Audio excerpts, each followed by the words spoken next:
नमस्कार. मी आर.जे. निशा radio MPSC गुरुमध्ये तुम्हा सर्वांचे मनापासून स्वागत करते. आपण आपल्या प्रत्येक दिवसाची सुरुवात एका चांगल्या विचाराने करत असतो. तर सर्वप्रथम जाणून घेऊया आजचे हे विचारधन. अब्राहम लिंकन म्हणतात, जे दुसऱ्याचे स्वातंत्र्य हिरावून घेतात त्यांना स्वतःच्या स्वातंत्र्यात राहण्याचाही कोणताही अधिकार नसतो. यानंतर जाणून घेऊया आजच्या दिवसाचं विशेष म्हणजेच दिनविशेष. 1997 साली सामाजिक कार्यासाठीचे जर्मनीचे योजेफ ब्यूज पारितोषिक किरण बेदी यांना प्रदान करण्यात आले.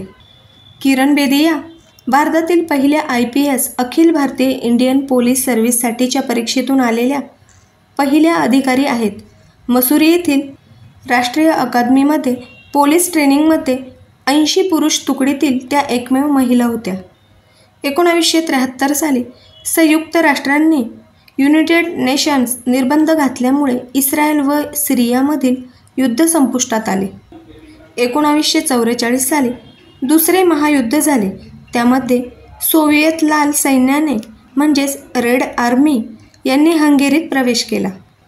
1890 साली हरिनारायण आपटे यांनी करमणूक या आपल्या साप्ताहिकातून स्फुट गोष्टी लिहिण्यास प्रारंभ केला आणि मराठी लघुकथेचा पाया घातला गेला. हरिनारायण आपटे हे एक मराठी प्रसिद्ध कादंबरीकार होते, ज्यांना आधुनिक मराठी कादंबरीचे जनक मानले जाते. त्यांनी अनेक मराठी कादंबऱ्या लिहिल्या आहेत आणि मराठी साहित्याला वास्तववादी आणि सामाजिकतेची ओळख करून दिली आहे. मराठी कादंबरीला अद्भुततेच्या पलीकडे नेऊन तिला वास्तववादी रूप दिले. त्यांच्या कार्यामुळे मराठी साहित्याला सामाजिक सुधारणांचा संदेश मिळाला. हरिनारायण आपटे हे करमणूक या मासिकाचे संस्थापक आणि संपादक होते. आनंदाश्रम या प्रकाशन संस्थेचे व्यवस्थापक म्हणूनही त्यांनी काम केले आणि ज्ञानप्रकाश या मासिकाचे काही काळ संपादनही केले. पण लक्षात कोण घेतो ही त्यांची एक गाजलेली कादंबरी आहे. सन 1945 साली अभिनेते व नाट्यनिर्माते शफी इनामदार यांचा आज जन्मदिन आहे. सन 1924 साली संगीतकार, गायक व नट संगीतभूषण पंडित राम मराठे यांचा आज जन्मदिन आहे. 1923 साली श्री विद्या प्रकाशनचे संस्थापक दामोदर दिनकर तथा मधुकाका कुलकर्णी यांचा आज जन्मदिन आहे.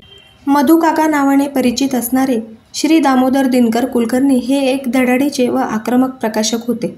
1947 ते 1962 या काळात कॉन्टिनेंटल प्रकाशन पुणे येथे तसेच 1962 ते 1967 या काळात त्यांनी संयुक्त साहित्य या संस्थांमध्ये काम केले.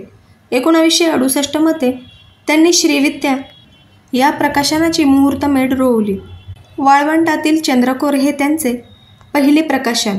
त्यानंतर ललित, आंबेडकरी चळवळ, अक्करमाशी, उचल्या, काबुलनामा, श्री विठ्ठल एक महासमन्वय, made in India, Lokmanya Tilak आणि क्रांतिकारक.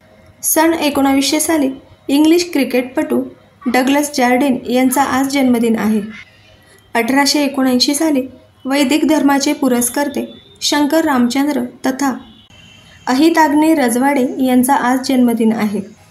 अहिताग्नी शंकर रामचंद्र राजवाडे हे एक संस्कृत भाषेचे विद्वान होते, जे आपल्या स्वतंत्र आणि निर्भीड विचारांसाठी ओळखले जातात. अहिताग्नी हे आपल्या बुद्धिमत्तेसाठी, ज्ञानाच्या जिज्ञासेसाठी आणि निर्भीड विचारसरणीसाठी प्रसिद्ध होते. 1778 साली कित्तूरची राणी चन्नम्मा यांचा आज जन्मदिन आहे. 1900 साली इंग्लिश क्रिकेटपटू डग्लस जार्डिन यांचा आज जन्मदिन आहे. यानंतर जाणून घेऊया आजच्या दिवसातील काही स्मृतिदिन. 2012 साली बंगाली कवी व कादंबरीकार सुनील गंगोपाध्याय यांचे आजच्याच दिवशी निधन झाले होते. 1921 साली चाकाच्या आत हवा भरलेली नळी वापरण्याच्या तंत्राचा शोध लावणारे स्कॉटिश संशोधक तसेच डनलॉप रबरचे संस्थापक जॉन बॉयड डनलॉप यांचा आज स्मृतिदिन आहे. सन 1915 साली इंग्लिश क्रिकेटपटू WG ग्रेस यांचे आजच्याच दिवशी निधन झाले होते. 1910 साली थायलंडचा राजा चुलालोंकॉर्न तथा राम 5वा यांचा देखील आज स्मृतिदिन आहे. मित्रांनो, हे होते आजचे दिनविशेष आणि या सर्वांना रेडिओच्या या मंचाकडून विनम्र अभिवादन. यापुढेही हे सर्व कार्यक्रम असे सुरू राहतील. तत्पूर्वी मी आर.जे. निशा तुम्हा सर्वांची रजा घेते. असेच ऐकत रहा radio MPSC Guru, spreading the knowledge, powered by spectrum academy. धन्यवाद.